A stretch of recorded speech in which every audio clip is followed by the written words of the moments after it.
Hello વિદ્યાર્થી મિત્રો, રાધે રાધે.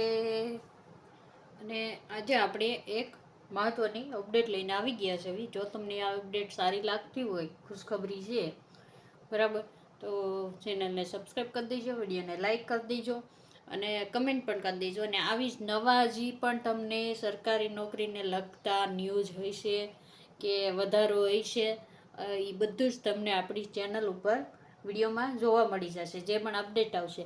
અને પ્લસ તમે કોમ્પિટિટિવ એક્ઝામની તૈયારી કરતા હોય તો રોજ સાંજે આપણા લાઈવ ક્લાસ છે, તે જોવાનું ના ભૂલતા બરાબર.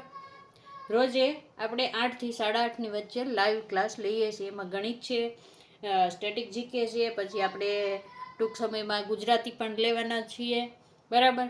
જે ફ્રીમાં ભણવા માગતા હોય, અને આપણે છે ને ભલે મોબાઈલમાં ભણાવીએ અને આપણી પાસે એટલી બધી સુવિધા નથી, પણ આપણે જે ભણાવીએ ને ડિટેલમાં ભણાવીએ છીએ. પછી તમારો ગણિતનો કોઈ પણ ટોપિક હોય તો તમે જોઈ લેજો બરાબર આપણા વિડીયોને.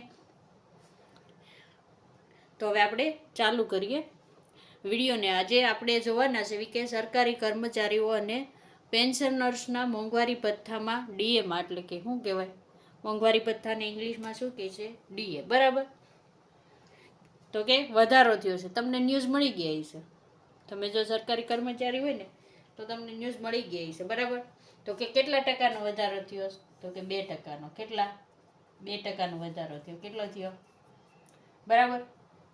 તો કે પહેલા કેન્દ્રમાં લાગુ પડ્યો, કેન્દ્રમાંથી પછી રાજ્ય સરકારે પણ જાહેરાત કરી દીધી છે કે 2% મોંઘવારી ભથ્થું મળશે. પહેલા આપણે મોંઘવારી ભથ્થું કેટલું હતું સરકારી કર્મચારીઓને? તો કે 58% હતું. કેટલું હતું? 58% હતું બરાબર. 2%નો વધારો થયો. કેટલો થયો વધારો? તો હવે ટોટલ કેટલું મળશે? 60% બરાબર. 60% મોંઘવારી ભથ્થું થઈ ગયું. કેટલું થઈ ગયું? અને આ મોંઘવારી ભથ્થું ક્યારથી લાગુ પડ્યું? તો કે 1 જાન્યુઆરી 2026થી લાગુ કરવામાં આવ્યું. તો હવે તમને એમ થશે કે અમારે પગારમાં એવું નહોતું બરાબર. તો કે એ તમને જે 4 મહિનાનું બાકી રહ્યા ને 2% લેખે, કેટલા? 2% બાકી રહે ને, બાકીનું તમને 58% તો અત્યારે પગારમાં મળતું હતું. તો કે આ 2% બાકી રહ્યું ને એ મે મહિનામાં મળશે. ક્યારે મળશે? મે મહિનાના પગાર સાથે મળશે. હા, પગાર સાથે એક સાથે મળી જશે, પગાર સાથે મળશે. 2% લખે તમારો જેટલો પગાર હોય એના 2% લેખે 4 મહિનાનું વ્યાજ ગણી લેજો. તમને જો સાદું વ્યાજ નહીં કાઢતા આવડતું હોય ને તો તમે આ રીતનું 2% લેખે તમારો 35,000 પગાર છે, 40,000 પગાર છે, 50,000 છે બરાબર, એના 2% અને મહિનાને છેદમાં 12 મહિના આવે બરાબર. તમને ટકા સાદું વ્યાજ તો બધાને કાઢતા આવડતું, એટલે તમારું કાઢી લેજો, એટલા પૈસા તમને મળશે બરાબર.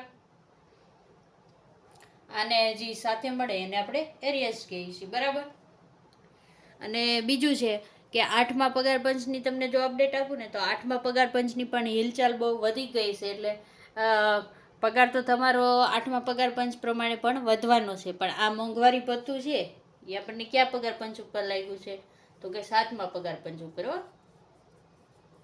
7મા પગાર પંચ ઉપર 2% મોંઘવારી ભથ્થું લાગુ કરવામાં આવ્યું છે. અને બંગાળમાં તમે ન્યૂઝ જોયા જ હશે કે ભાજપ સરકાર જીતી ગઈ છે. તો એણે